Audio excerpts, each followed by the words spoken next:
I started the apocalypse to spite my enemies. Destroying yourself in the process of destroying your enemies, kind of based. Yeah. Let's do it. Let's watch it. What is this, Mr. Reggie? Conquest of Elysium 5 is a highly detailed turn-based strategy game developed for and primarily enjoyed by masochistic autists. Yeah. In fact, like Seth.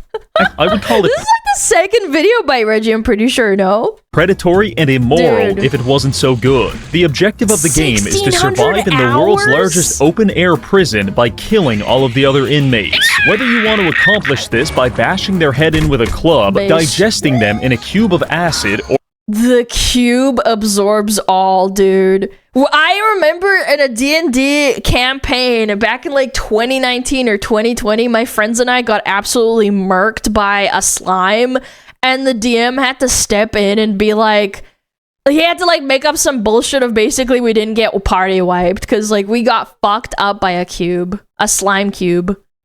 Or teleporting them to Agartha doesn't really matter. Just get it done so you can escape the eternal hell that is Elysium. For today's video, we will be playing as the voice of El, a faction of religious extremists that use biblically accurate angels to incinerate the non-believers. Against us is a troll king, witch, barbarian, illusionist, another voice of El, and the guildmaster from our last video. Oh, the guildmaster had so much money they killed everyone. If we can kill each of these godless sodomites, we win. But before we go any further, I need to tell you something. 6 years ago, my wife died in a tragic art installation catastrophe. She was trying. I asked one of my friends. She's really into fucking stupid dinosaur like kind of games, like super into them, like autistically so, I think. And I asked her to install Dead by Daylight again to play with me, and she said, "Okay, I might have to like uninstall Ark because I don't have enough space." She had to pick between DBD and Ark, and she uninstalled Ark for me, so yeah. That's a good friend right there. I'm gonna be real. Trying to hang a piece of modern art, but she accidentally hammered into a high-voltage transformer and exploded. Ever since that day, I have gone to war with the art community, and I never thought I could trust myself to hang a painting ever again, until I met the sponsor of today's video, Displate. Displate offers a stunning range of over 2 million high-quality designs printed directly. Don't hang them in your bathroom where it gets moist, Chad. Don't do it. Onto metal canvases. This is all unique licensed art from major brands such as Elden Ring, Warhammer, and Marvel. But if you prefer, they also offer custom designs to allow you to indulge in your most personal interests. What? Bro. The best part about Displate is the non-destructive installation process. No power tools required, no holes in the wall, just clean the surface. I know who this is. Isn't that the RuneScape guy that got into gambling? And then he also ripped out his door? And then his mom yells at him because he yells at his computer too much? He got into drugs too. Very sad. Just clean the surface, apply the Displate sticker, apply the magnet, and then hang that bad boy up. Ooh. Congratulations, you are now a member of high society. The fact this is so easy allows me to hang my Displates almost anywhere. Displate on the wall, Displate on a Displate, Displate in a pile of leaves, and of course, Displate in the tub. Now that I can enjoy refined artwork wherever I go, I have become a more cultured man, and my brain has tripled in size. Doctors are calling it unprecedented and terminal. I'm not sure, but I think that means good. So don't delay. Try Displate today, and for the holidays, if you use code Reggie, you can get between 33 and 40% off, depending on the number of Displates you purchase. Thank you, Displate. Now back to the video. After setting up the lobby, we select Voice of El and mentally prepare to kill thousands of people. For this purpose, it is important to give ourselves a very Did you just put Terry Davis? Prepare to kill thousands of people. For this purpose, it is important to give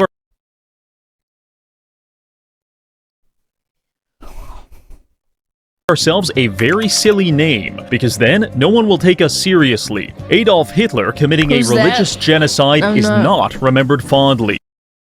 Whoa! But Biggest Holy Dickus shit. doing the exact Biggest same thing, well, that's just a little horseplay. Now that we have preemptively recontextualized our war it's just a crimes, we little can begin the genocide, game. you Loading know? in, we can see that we've started in a tundra biome, which is already a sufficient reason to kill ourselves. But we Dude, push on. unless you're Russia and civilization, starting in tundra blows ass. Right now, it's just Biggest Dickus, Esclavaz the Bishop, and a handful of soldiers. However, as we spread our religion, God will bestow us increasingly powerful units for our Holy Crusade. So we spend the first few turns conquering Gotcha-gasm. nearby villages and forcibly converting their inhabitants. In addition to appeasing our gods, this will provide us with an annual tithe of gold from every religious settlement on the map. Many of the classes in Conquest of Elysium are morally ambiguous, but the fact we can create a religious IRS is irrefutable evidence that tax we 'em, are agents of chaos. Personally, I'm fine with that. What I'm not fine with is splitting the money, because the tithe is divided between each voice of El depending on their rank within the clergy, and currently the other voice of El player is a cardinal, which means he's getting most of the money.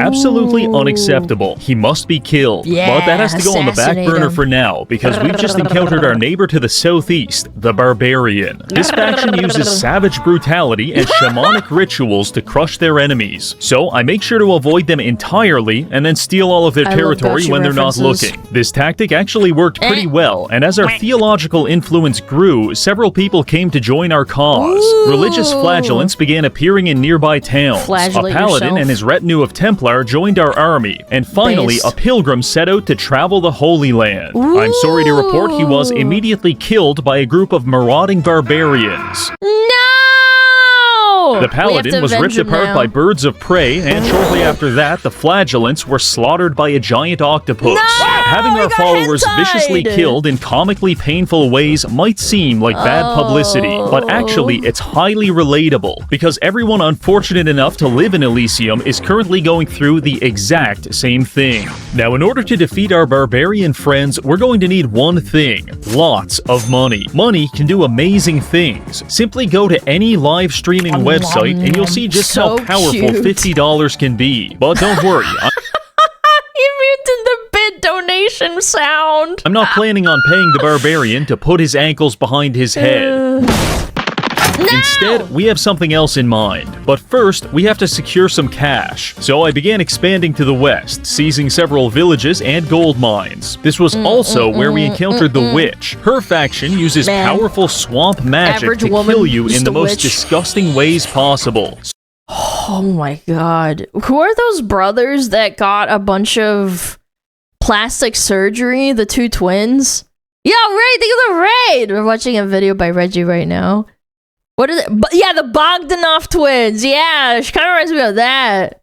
Possible. The So Bog again, twins. we avoid her. After several turns of saving up, we've now got a nice chunk of gold, and we use it to promote Biggest Dickus from Archbishop to Cardinal. This does a few things for us. First, it gives us a bigger share of the tithe. Second, we get higher level holy magic. And third, it now gives us the authority to call religious crusades and holy it's just like inquisitions medieval Total against our War. enemies. So obviously, we drop some gold to start a crusade against the barbarians. Yeah. This summoned a pretty sizable AI-controlled Crusader army to hunt down the barbarian apostates. But unfortunately, it spawned on the other side of the map and drove headfirst into a witch's tower that was surrounded by poison mist. This resulted in approximately 70% casualties almost immediately. Meanwhile, back home, the barbarians continue to decimate our local population. Truly, God is testing us. Our This is only saving horrible. grace is that the brain-dead Crusader AI that just wasted all of our gold is the exact same AI controlling all of our enemies, which means we shouldn't act surprised when the barbarians run their only commander headfirst into a bunch of ogres and die. The loss of this commander resulted in their entire faction being eliminated, which gave us some much-needed breathing room. Taking a peek I mean, at the that's score lucky, graph, I we can guess, see that no? we're kind of in the middle of the road. Not quite trash, but not very good either. At least we can take some solace in the fact we're not the Troll King, who appears to have been killed by wild animals somewhere around turn 7. However, if we don't want to be the next to go, we're going to have to take some drastic measures. Which leads us to the 7 apocalyptic seals. As a voice of El, we are capable of using religious relics to break these seals one at a time. The more we break, the more powerful units our god will bestow like World upon Wonders us. or But something, each like an Age of broken seal Empires. also brings us closer to an absolutely devastating global That's so fucking cool! What? apocalypse. It's a bit of a balancing act, but desperate times call for Dude, desperate that's sick, measures. actually. The other I like voice of that El already lore. broke the first seal, so I went ahead and cracked the second. In return, angels are now descending from the heavens to join our cause. This should make us a little more competitive against the Billy other Harrington? factions. Speaking of the other factions, we've just encountered the Guildmaster. This class is incredibly broken, but only when used intelligently. As we've Yeah. established, that is not something we're going to have to worry about here. Fucking God. Clanker, no! In fact, giving this Clankers are class to the stupid. AI is comparable to giving a Corvette to a chimpanzee. Sure, Dude, this class to the Tyler AI One is can't comparable to stop giving losing, a Corvette man. to a chimpanzee. you just... Sure, they might figure out how to turn it on, but almost invariably, they will drive it into a brick wall and die. Given these cognitive deficits, I thought the Guildmaster would be the perfect target Challenger and for a everything except religious driving. inquisition. So I summoned one in, and it got to work. The Inquisition is probably our best tool, because they go around the map autonomously killing non-believers and converting settlements for free. Puzzlingly, their first target was a giant acid snake, and when he refused to convert to our vaguely defined religion, they lit him on fire and stabbed him to death with lances. Fuck that I think it's snake. fair to say he lost that debate. After that, the Inquisition traveled to the far west and actually tracked down the Guildmaster himself. After witnessing us cavalry charge his entire front line Kill and slaughter him. them mercilessly, the Guildmaster suddenly realized the validity of our religion, and he changed sides mid-battle. Wait, that can happen? Following this, Yo, the I'm outta here. Inquisition Peace. sieged down his capital city, and not long after, his entire faction went extinct. We're now down to the final four. Us, the other voice of El, the Illusionist, and the Witch. I'll be honest, the Illusionist has done nothing the And the entire Witch is game, kinda but scary. the other two are Valid. very dangerous. In fact, the Witch just massacred one of our Crusader armies with a horde of giant snails, carnivorous frogs, and cubes of beef bouillon. This is a dark day in Constantinople. No, woman Beyond that, power. I'm starting to realize that the other voice of El is a doomsday accelerationist, because he already broke 4 seals, and now the Oh, horsemen of the shit. apocalypse are starting to appear and slaughter everyone indiscriminately. OP as Our only fuck. logical move in this situation is to become the Pope. By donating 600 gold to the church, Biggest Dickus is able to assume the position of pontiff. There can only ever be one pontiff, and whoever is the pontiff collects all of the religious tax money from the entire Ooh, map. it's the This means IRS. that every few turns, we're going to rake in around 500 gold, It's a which lot. should give us an edge. However, it also Well. puts a target on our back, because if the other voice of El can assassinate Pope Dickus, then they can steal the position of pontiff away from us, Oh, which no. means it's time to go into hiding. We need to get the Pope back to the capital and surrounded by bodyguards. However, on our second day of being Pope, we were attacked by the very atmosphere itself, resulting in almost Clouds? everyone being electrocuted to death. Eventually, we did get the Oh Pope my back to the God. capital, which is relatively safe, but also kind of the first place you'd check if you were trying to assassinate him. So Not a JD fans reference, bro. In the great 2026, are you kidding me? I took an army They gave him south the and captured the port of plague. Crabville. From here, we purchased some boats and began looking for secluded islands where we could hide out. Scouring the northern seas, we came across a coral fortress inhabited by fishmen. This could be a promising safe Murlocs! house, so I sent a few armies to Chat, kill the capture it. But Murlocs! my generals kept falling overboard and drowning, so this took a few tries. After seizing it, I realized that it's actually a portal to the elemental plane. Oh. Obviously, I wanted to explore that, but it wouldn't let me take our boats, so I had to leave them behind before going through. At which point, surprise, we've been teleported to the middle of the ocean. Everyone is drowning, and whoever is not drowning is being killed by buff, hunky seamen. Thank you, Ooh, Conquest of Elysium. I seamen. hated that. Back to the drawing board. Not long after that fiasco, we actually came across a string of promising islands in the south. In fact, this is a game changer, because this island has the entire Capitolium on it. The Capitolium is a 4-tile mega city which is loaded with resources. It's easy to defend and very secluded. Simply put, we're going to need this. I landed an expeditionary force on the island and began re-educating the native population of pygmy tribesmen. Today's lesson, get in the fucking ground. Once that was taken care of, I assessed the Capitolium armies. They're pretty tough, so we're going to have to wait here until reinforcements arrive. I decided to pass the turns next to the Colossus of Rhodes, because I thought it was kind of cool, until it came to life and crushed 90% of our army. Every single turn, Conquest of Elysium finds new and exciting ways to flatten our balls like a pancake. And much like a heroin addict, I can't get enough of it. Because while I am upset that one of our armies died, I'd be lying if I said I wasn't soy-facing the entire time. While all of that was going on, the witch was rampaging around the center of the map with her army of perverted swamp monsters. The other voice of hell summoned the Horsemen of Pestilence and the Horsemen of War, and the illusionist was collecting mirrors. Bit of an underwhelming faction, I won't lie. Fortunately, wait, what does a mirror do in Elysium, dude? On our end, we've started receiving celestial lions, which are ravaging the non-believers. This put us in a 3-way tie with the witch and the other voice of hell. What is this guy doing? Is that the illusionist? He's way at the bottom. Hopefully, capturing the Capitolium can put us on top.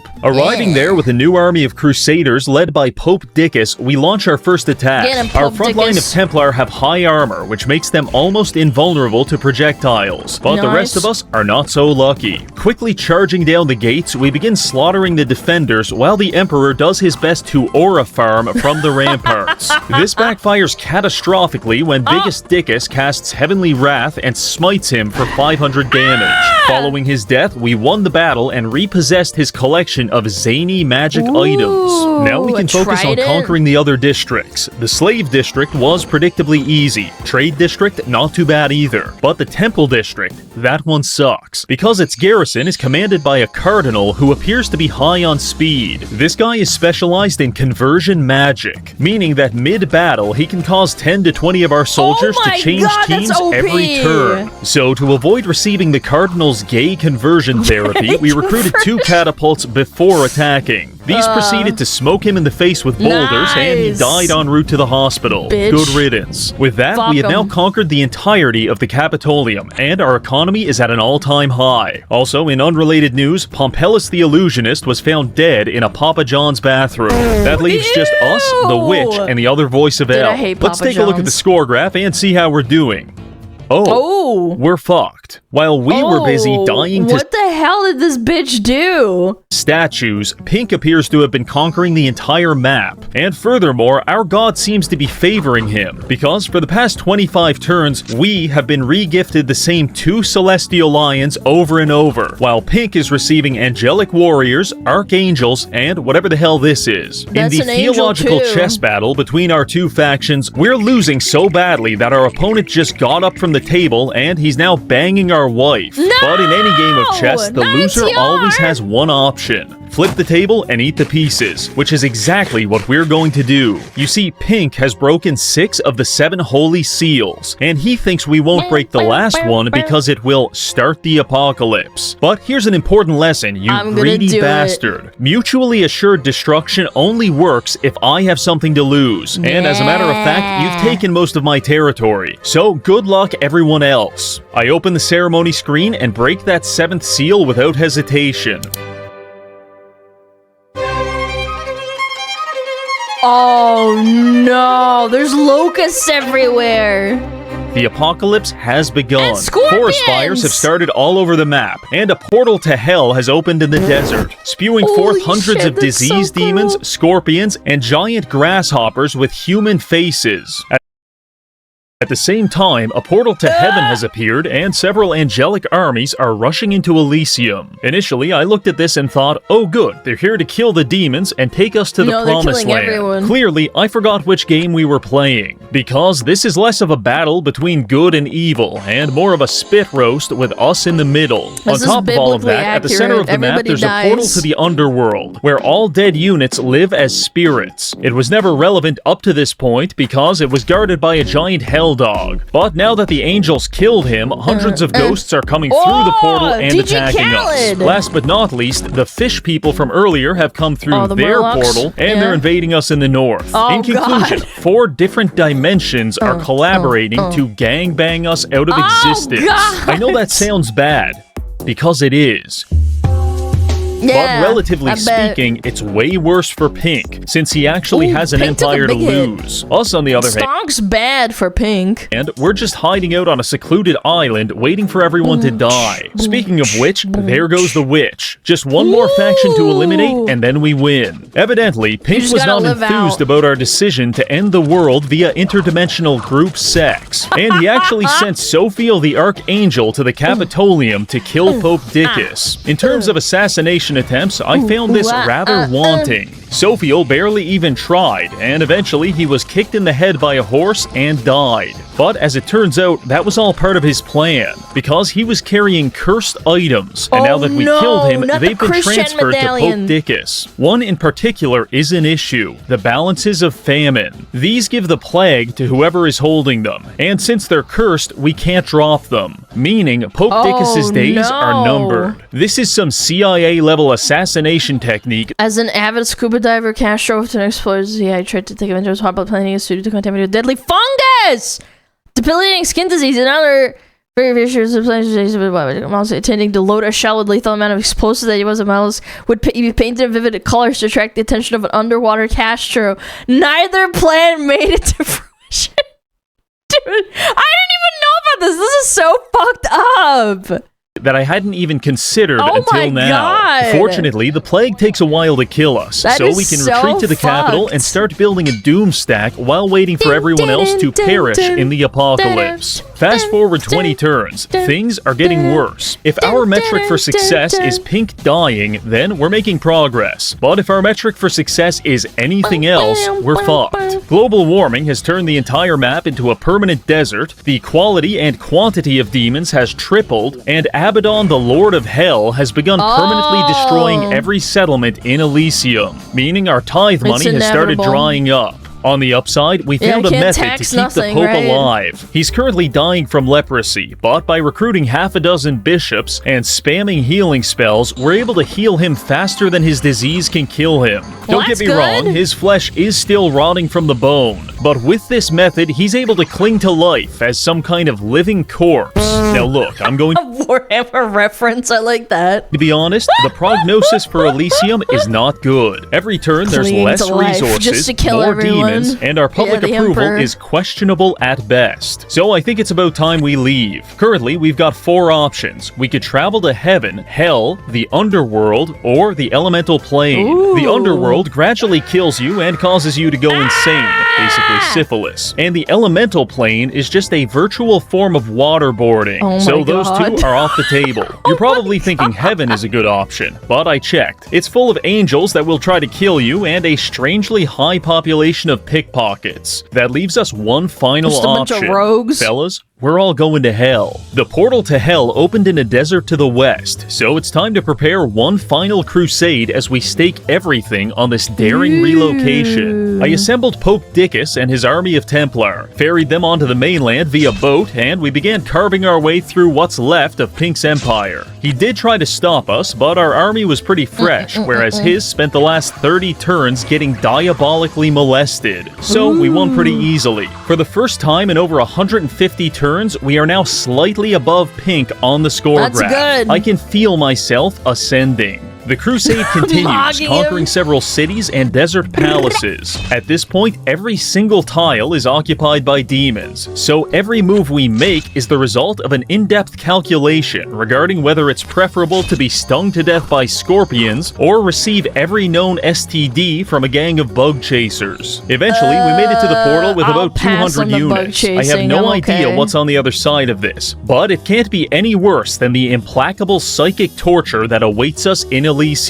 We enter the portal and are immediately transported to hell. At first glance, A lot snowier than I expected. But other than that, everything looks right. Plenty of demons, devils, and some fallen angels. Ooh. That's not great, but what is great is That's the villages. Cool. Each one provides us tons of resources. In fact, after some exploring, it's pretty obvious that the economy of Hell is at least twice the size of the economy in Elysium. Meaning, if we can conquer this, Pink simply won't have the resources to resist us, and we can finally win the game. Now, I know you're thinking, Reggie, you have an army of painfully average soldiers and an AIDS patient for a commander.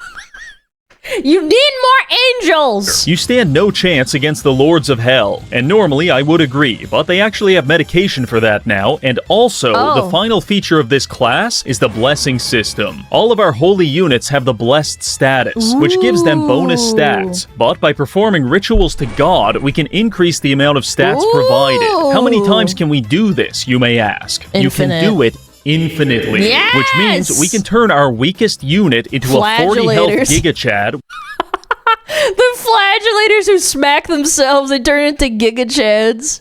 With fire shield, magic resistance, awe, and a 13-inch monster, Whoa. At which point nothing will stand in our way. By religion maxing our followers, we were able to capture the majority of Hell. Today, the only thing remaining are the 3 infernal citadels, the Tower of Injustice, the City of Sinners, and the Citadel of Geryon. We need these desperately because capturing them will give us recruitment centers for new units. But if we want to stand any chance in a late-game siege, we're going to need more catapults. Back in Elysium, we started building a supplementary force with exactly that. This took forever because despite our recent conquests, we're still in some kind of economic ketosis, where we can barely afford food, let alone complex siege equipment. On the upside, at least we're not Pink. I'm pretty sure his entire economy is being sustained by that single tile of coral reef. Anyway, we take the reinforcements through the desert and link up with the Pope. We're now ready to finish our conquest of Hell, until something terrible happens. Oh, no. Our beloved Pope Dickus, the man who led a crusade straight into the jaws of Hell, has suddenly succumbed to his disease. Rest easy, my king. Sensing our weakness, Abaddon, the Lord of Hell, took this opportunity to attack us in the open. I'm not going to lie, I kind of assumed we were going to get steamrolled here, so I just put it on triple speed and waited for the sweet embrace of death. But suddenly, a miracle happened. What? We actually started winning. It turns out one of our wizards knows geomancy, which is actually very effective against Abaddon. By spamming Earthmeld, they're able to keep him incapacitated. This causes every attack against him to deal bonus damage even if the attack misses. So despite our army being mostly trash, the bonus damage is slowly whittling him down, until finally a random unnamed crossbowman kills one of the strongest units in existence.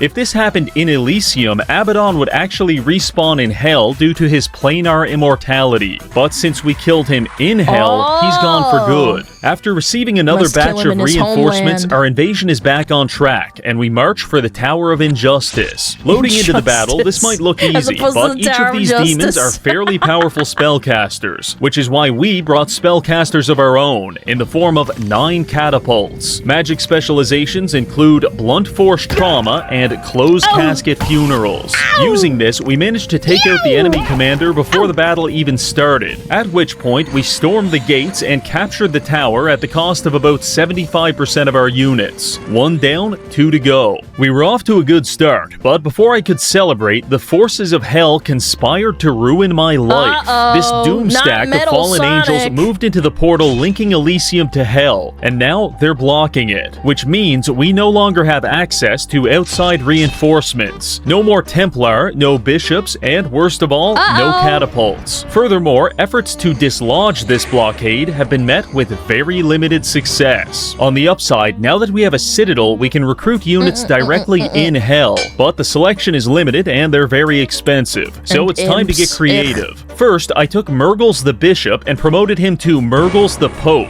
Then I took him around every settlement in Hell to convert them to our religion. Now that they're in theological alignment with us, they're spawning in around 30 flagellants every few turns, which are going straight into our army. Furthermore, these citizens of Hell are diligent taxpayers, and we're raking in the money. This is terrific, but we need even more. After converting every settlement in this section of Hell, I gave Pope Murgles the Trident of the Sea, and then sent him on a solo mission to swim across the ocean and into into a river of lava, eventually making it to the other side of hell, at which point he starts converting people there too.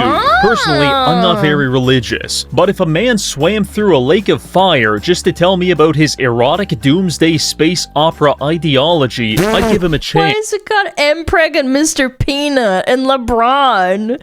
What? False prophet, inferior peepee. Unfortunately, the denizens of hell felt the same way, resulting in us grabbing honestly, about a half dozen more towns. Now that the tithe money is flowing, we can finally afford some units at the Citadel of Injustice. This brings us to phase 2 of recruitment. They say, when in Rome, do as the Romans, and when in hell, cook people alive in a giant oven. You see, the forces of hell are quite finite, and the only way they can replenish their ranks is by capturing humans and turning them into demons by baking them alive in a giant oven. I assure you, this is not hyperbole. In fact, I decided to try it myself, so I picked up a batch of sinners, took them to the nearest oven, set it to broil, and stuffed them inside. To my surprise, it actually worked. We've now got ourselves a supply of mid-level demons. Between the free flagellants and cheap demons, the army is shaping up nicely for the next siege. The final missing ingredient is the Bloodsworn. These are heavy infantry which have the regeneration ability that allows them to heal mid-battle. Very strong on its own. But when we combine this with Pope Murgle's ability to bless the entire army with free stats, the Bloodsworn become incredibly overpowered. So after spending 30 turns recruiting, I assemble all of our commanders outside the next target. Our combined forces total 550, with over it's literally covering the screen. 300 flagellants and 180 Bloodsworn infantry. It's now time to attack the Citadel of Sin. The battle begins with an opening volley from the catapults, followed by the charge of the flagellants, where 300 psychotic men with whips and chains rush the walls, tear down the gates, and start ripping apart the demons one by one. Unfortunately, our enemies have very strong magic, and we lose about 20 flagellants for every one demon we kill. I know that sounds bad, but religion demands sacrifice, and you can either do it here on the battlefield, or you can do it over there in the oven. I know which one I'd pick. Once our Bloodsworn made it to the front, we were able to gradually whittle down the defenders until there was nothing left. Discord HQ has been secured. Now it's on to the Citadel of Garion to complete the trifecta of evil. Now it's on to the Citadel of Garion to complete the trifecta of evil. Dude, Reggie's so fast. Nestle, Reddit, and Discord. Evil. While this castle doesn't have a huge garrison, it does have 227 health Garion the Monster of Fraud. According to a Wikipedia page edited by reliable sources, Garion was a fearsome giant with either one body and 3 heads, or more unsettlingly, 1 head and 3 bodies. This makes more sense when you analyze his family tree and realize that at some point, someone had sex I was about to say, is it Pegasus a horse? With a horse. It's Vosh, bro. I want to fuck a horse. Thankfully, this guy called Pippa a Nazi, by the way. Unironically.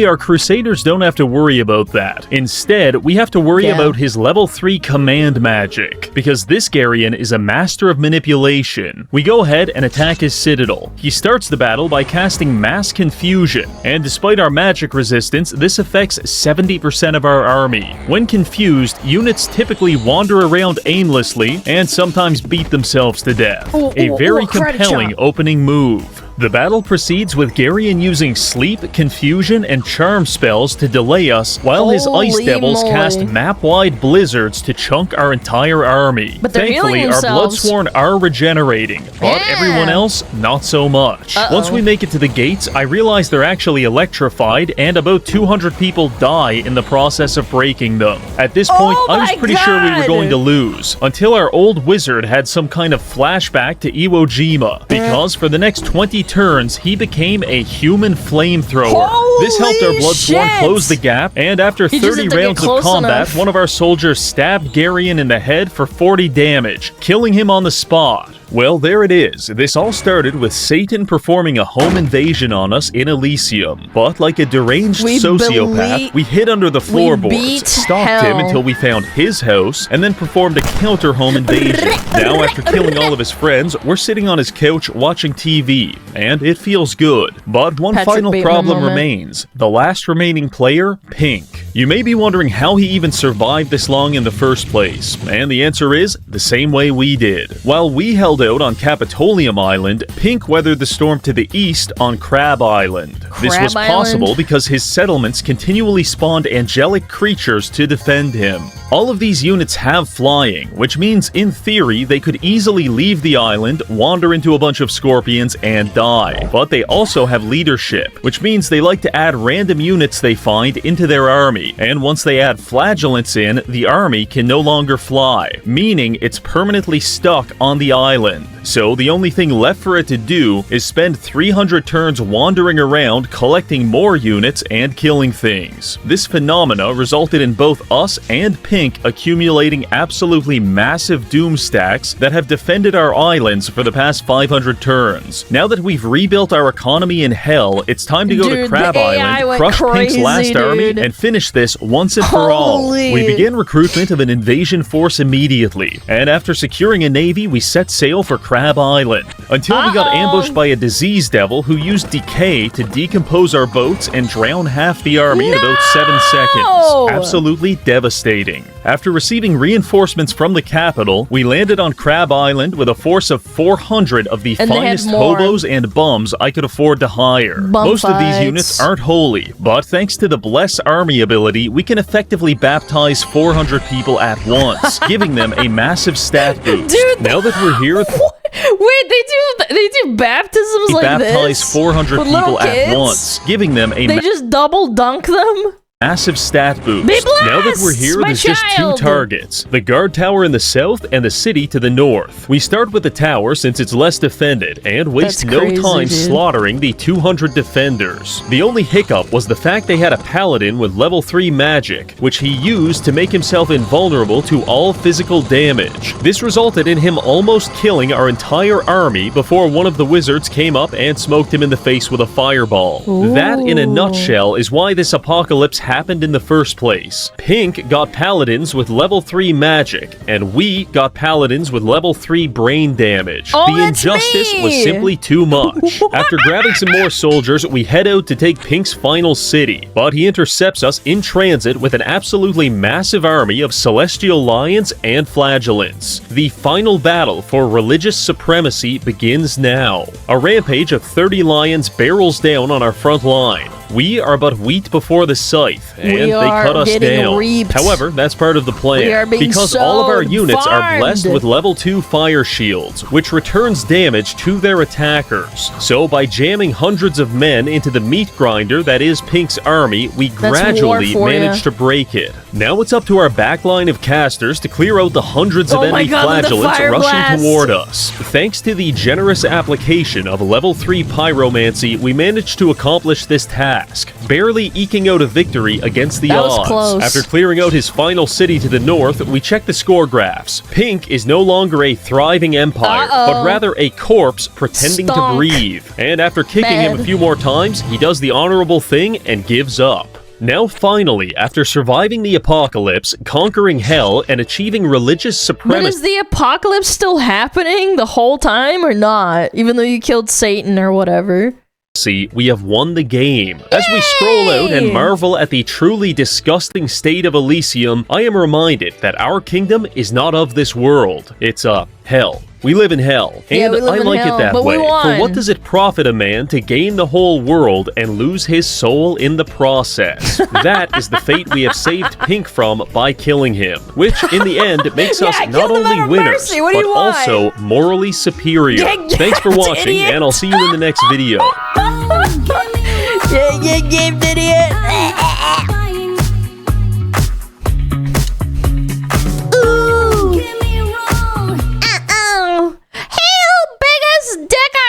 Oh, what a fun video, bro. I love that. That was great. Thanks, Reggie! Honestly, I would do the same thing. What a charming game. He has 1,600 hours in it. That's insane.